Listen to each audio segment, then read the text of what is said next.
Yay, hi and welcome. Excuse the wet hair. Just got out the bath. I've been languishing, is that the word? Languishing in a bath of Epsom salts, full of magnesium apparently. Thank you, Ruth, for that. Magnesium's great for you.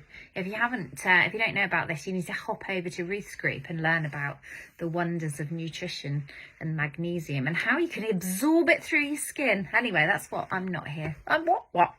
This is not why I'm here. Don't know what that was. Sorry. I'm here to talk about language. So do you ever stop to think about how the words you use affect the way that you feel? Do you? Because if you do, you're in the right place. And if you don't, you might be interested anyway. I might have piqued your interest. Excuse me for squinting. My notes are here and I don't have my glasses. I don't know where I've put them. But I'm going to crack on anyway, like a trooper. Okay, so what you're going to learn today is... She squints. What you will learn today is that you'll have a better understanding of how language shapes our thoughts and feelings. And you'll also learn some practical tips on how to use language to improve your emotional state.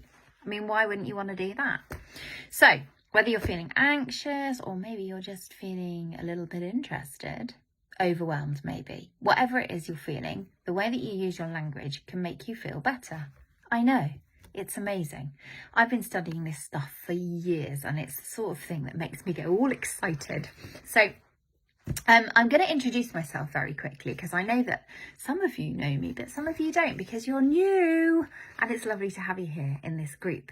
This is me, this is my face and I'm Laura Jessica Walker, and I'm really proud to say that I'm a burnout coach. No, I'm not. I'm proud to say that I'm a life coach specialising in burnout. And the reason I'm proud to say that is because I get to come into people's lives and help them do amazing stuff. I'm the cheerleader, the one on the shoulder going, yes, come on, you can do this. And I really love it. So that's why I'm proud. I've gone off on a right tangent. Don't know why I talked about that. I used to be a mental health nurse many moons ago. I won't tell you how many years ago. It was a while. And that's kind of where I became absolutely obsessed with positive psychology. I had the most amazing nursing tutor who went totally off-piste and taught us neurolinguistic programming, which was just an absolute woohoo for me then. And I just knew that that's what I wanted to do. So I've been studying this stuff and learning this stuff for many years. I also co-founded an organisation supporting people with dementia, and I ran that with my sister-in-law for 12 years, stepped out in July so I could do this full time, so I could put everything, all my efforts into building this amazing community of business owners, executives, leaders, anybody who is a force for causing some sort of awesomeness in this world. You are very welcome here and I'm glad to have you in the group. So yes, the language that we use. The language that we use has a tremendous impact on the way that we think and that we feel. Now, if you have ever met me, or certainly if you've ever been in a situation where I've been coaching you, you'll know that I put my hand up a lot and catch some words. Now, some of you be smiling because you've absolutely been in this situation because I do it all the time.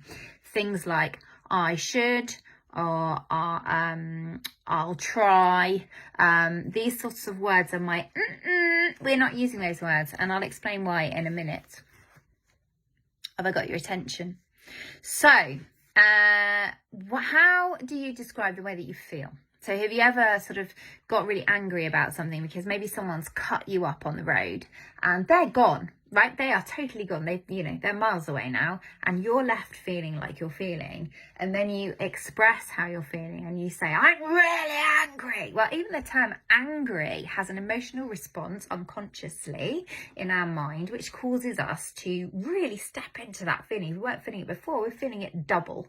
So the way that we describe it can make a really big difference. You might say something silly like, oh, I'm a bit peeved about the way you did that. This is certainly, I use this all the time and it works a treat in completely, I can't think of the word, fush, I'm going to use the fush word. It's not a word.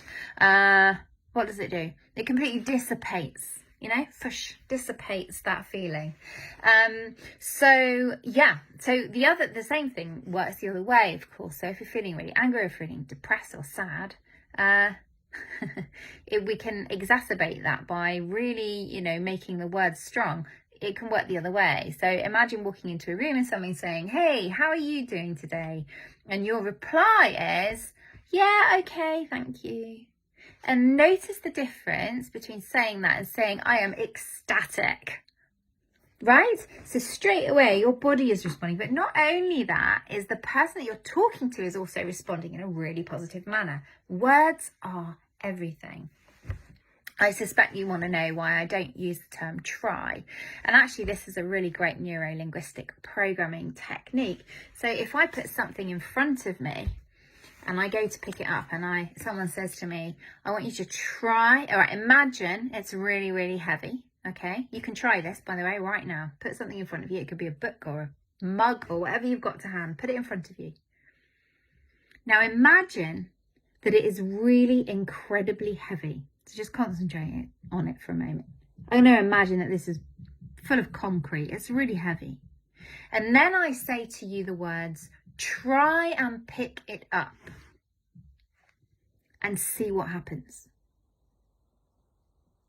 Now, that is the power that our words have on our mind. Now, of course, it's not really heavy, but when we say the term try, we create resistance, right? So every time that you say, I'm going to try and do that. Yeah, I'm listening. I'm going to try and do that. This is why I catch this with my clients. When I say, right, what do you want to achieve this week? What do you want to do? Okay, I'm going to do this, this, and this. Brilliant. If they say, I'm going to try and, take some time for myself. I'll try and have a lunch break. We're not trying, we're doing it, okay? And that's why, because we put this resistance in. So, I don't know what I'm talking about now. I've completely lost my thread.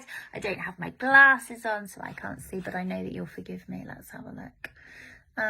What was I going to say? So, a little bit of science. So our brains are wired to respond to language in certain ways. So when we hear a negative or threatening language, our brain goes into fight or flight response, releasing stress hormones. So we know all about this. Cortisol is not good for us, and adrenaline. Great in the moment if we've got to move quickly, but if we're using this language all the time, we're going to make that chronic stress. That's what chronic stress is, this cortisol constant build up in our bodies.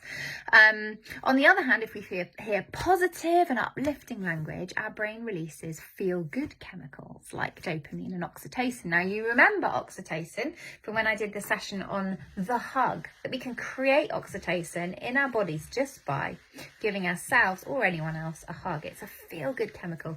Now, this feel-good chemical can come just from the language we use. Our brains are amazing. I love our brains. They're just fantastic. So I was going to tell you about a client that I worked with a few years ago who, her self-talk was incredibly, what's the word? It wasn't nice. The self-talk that she used for herself, ugly, stupid. These are all conditioning. She'd heard this said to her when she was younger. And it was no surprise that she felt terrible about herself, because she's bound to, right? She's saying those words to herself all day. And it becomes believable. The body starts to respond. Quickly, actually. That's a key point. Our bodies respond as soon as we say those words. It's not a build-up over time. But of course, when we're doing that all the time, our mood is going to get lower and lower and lower. So we work together to reframe her language. And that's, as you know, what I do. So instead of, I'm so stupid, we change that to I'm learning. So there are always really positive ways that we can reframe what's going on so that we feel more positive. And of course, she felt more confident, more capable, and much more empowered. So in conclusion, because we're nearly at 10 minutes, the language we use has the power to shape our thoughts and feelings and behaviours.